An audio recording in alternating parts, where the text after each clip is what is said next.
There may come a time after awakening when life becomes strangely quiet. You are not the same person you were before. The old answers no longer fit. The old identity no longer feels completely real. And yet, what has opened is not something the mind can easily explain. It can feel like standing in a quiet room after a storm has passed. Everything is still. But the stillness is not simple. At first, this space may feel like emptiness, a blankness after the first breaking open, a wide and uncertain gap where the old self can no longer return in the same way. But the new ground has not yet become clear. But as this space is slowly understood, something changes. It is no longer just emptiness after awakening. It becomes an open ground for life. It becomes the place from which the whole journey can be seen differently. Not so the journey can be controlled, not so it can be turned into a fixed map, not so the mind can measure where it is, how far it has come, or how much farther it still has to go. It is only a wider seeing, a quiet image, a way for the place where one now stands to be seen more clearly, placed more gently, and honored within the whole movement of inner transformation. At this point, the picture does not need to repeat every experience that appeared along the way.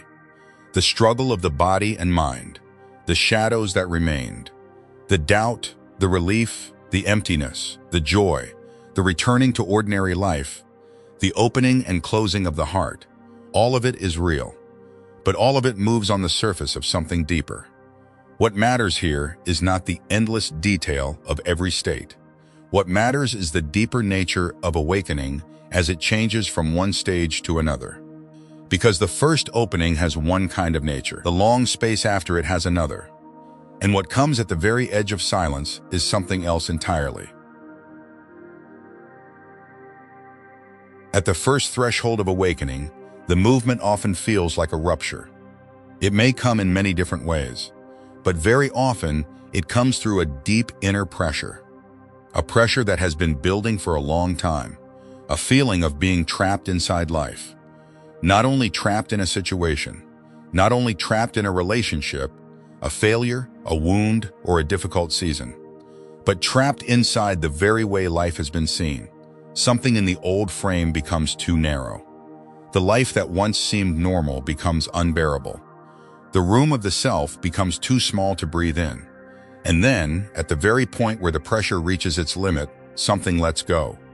Not a light relaxation, not a momentary relief, but a falling away at the center of the pressure itself. And in that falling away, the old frame breaks open. The world that once felt complete is suddenly seen as only a room. This first breaking open can feel intense because the old frame was not made of one thought or one emotion. It was an entire structure of experience. It carried habits, fear, attachment, memory, survival instinct, old wounds, beliefs, and the deeply rooted feeling of being a separate self. So when that structure cracks for the first time, the body and mind can shake. The light of seeing can feel overwhelming. The relief of release can feel enormous. The sky that opens beyond the old self can leave a mark so deep that life may never be seen in exactly the same way again. This is why the first awakening is often remembered as a great event. It has the force of a breakthrough. It has the brightness of liberation. It feels like stepping outside a room that had been mistaken for the whole world. But the journey does not end in the brightness of the first opening. That brightness is only the beginning. Carl Jung once wrote, "One does not become enlightened by imagining figures of light, but by making the darkness conscious. And this is where the journey begins to change." After the first rupture, the inner life slowly enters the vast space that comes after awakening. And inside this space, there may still be many thresholds. Old boundaries may dissolve. Deeper openings may appear. Subtler forms of release may happen in ways the surface mind barely notices. But the nature of this stage is different. It is no longer mainly pressure followed by explosion. It is not the same dramatic breaking. The ground of this stage is quiet. It is depth. It is stillness. The doorway here is often not intensity. It is peace that has become deep enough to open what intensity could not reach. The stillness of this stage is not weak. It is not empty in the sense of being lifeless.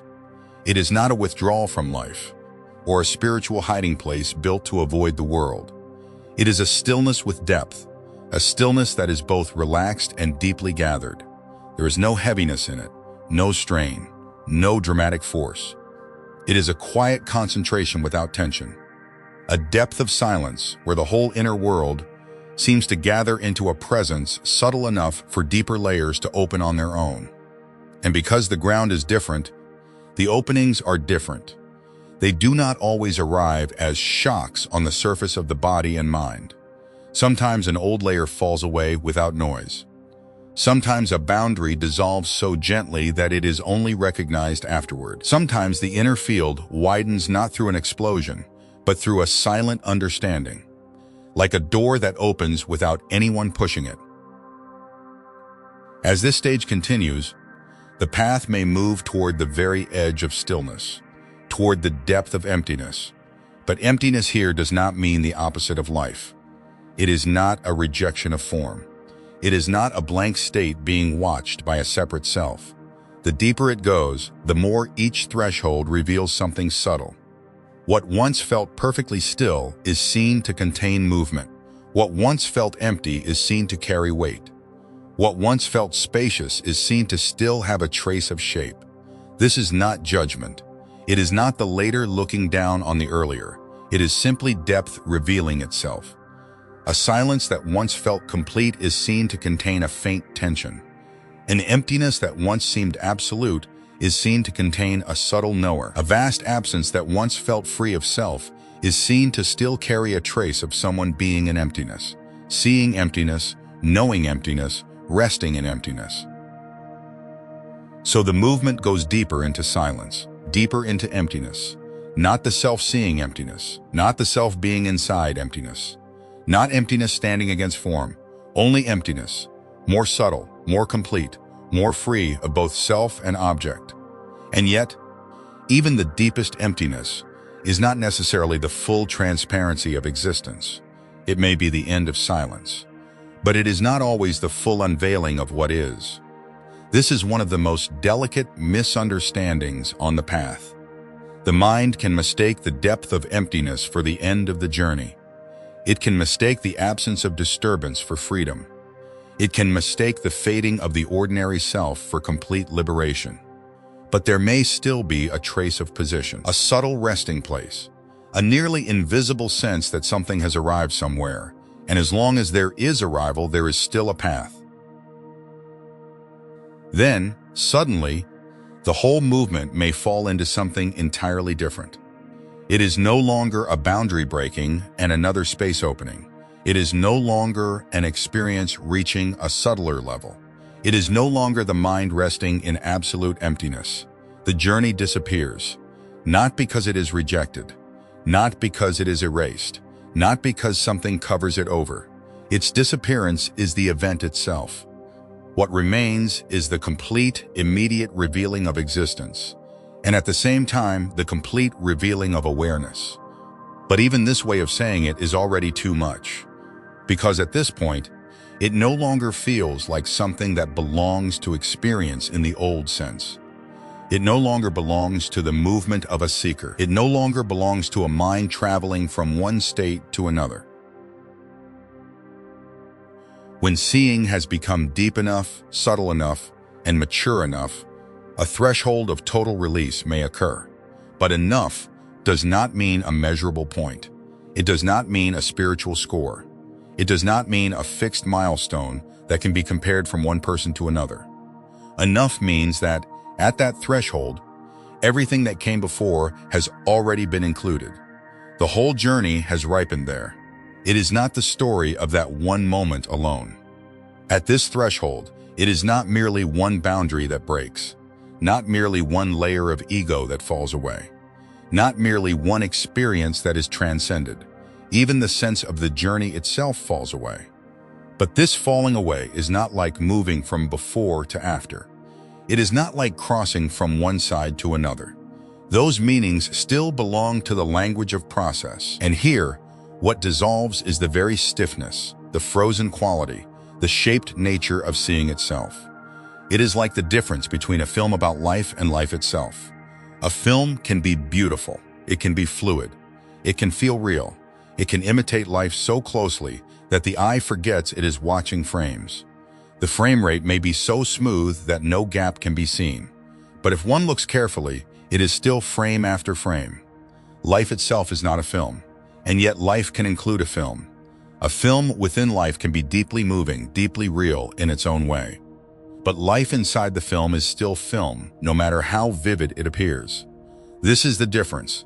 The journey may become extremely subtle, extremely refined, almost seamless, but as long as it is still a sequence, as long as there is still a subtle structure of before and after, it is still within the film of perception. What is real does not need to become smoother. It was never made of frames. This threshold does not have to appear extraordinary from the outside. It does not need to become a special image. It does not need a spiritual appearance. It does not require a strange state, a mystical posture, or a dramatic sign that others can recognize. In fact, the closing of the spiritual journey may appear as completely ordinary life. But this is not the ordinary life of sleep, not the ordinary life of old habit, not the ordinary life of a hardened self repeating itself. It is the ordinary from the depth of what is real, the ordinary without the contraction of separation, the ordinary without someone standing apart from life, trying to become one with it. At this point, even the idea of integration fades. There is no longer someone trying to integrate awakening into life. There is no separate depth that must be brought back into the world. There is no inner spiritual place that needs to be connected with ordinary existence. Awareness is not returning to life. Awareness is not being added to life. Awareness is not trying to become one with life. Awareness is existence. There is no distance to close, no division to heal, no two things that must be made one. But this whole picture is not a promise. It is not a universal model. It is not a rigid map that every person must follow step by step. It is not meant to make the journey seem grander than it is, and it is not meant to simplify what is far too subtle to be made simple. Most of all, it is not proof of anyone's attainment. It is only a quiet opening, a way of seeing a little more widely, a way for the inner life, at a certain stage, to understand its own movement with more peace, more patience, more tenderness, more honesty. Not so the mind can hold the path more tightly, not so it can gather more spiritual knowledge, not so it can turn the unknown into something safe and fixed, but so the place where one stands can become clearer and more deeply accepted. When the present place is seen within a wider movement, it no longer has to be rejected. The difficulties of this moment are not necessarily mistakes. The confusion of this moment is not necessarily a sign of being lost. The limits of this moment do not have to be hated. They may belong exactly where they are. They may have their place in the unfolding. This does not mean clinging to them. It does not mean romanticizing suffering. It simply means that the path is wider than the mind's judgment of the path. And sometimes, what looks like delay from the outside is ripening from within. There will always be regions of the journey that remain unclear. Unclear, but open. Open to the color of each life. Open to the unique seeing and experience of each person. No one can describe in advance every threshold that will appear. No one can make the future of awakening into something the mind can fully possess. The point is not to make everything more concrete, not to make the path more certain, not to give the mind another structure to hold. The point is to open a seeing that is wider and deeper, a seeing that does not increase grasping but softens contraction, a seeing that does not make knowledge heavier but makes presence clearer, a seeing that does not pull the inner life into the future but helps it stand more quietly, more deeply, and more completely where it is. Perhaps this is all the larger picture can really offer. Not certainty, not achievement, not a final image of what the path must become. Only a quiet invitation to see that each threshold has its own nature. Each stage has its own value. Each place where one stands has its own timing. And every sincere step is already part of the silent widening of consciousness.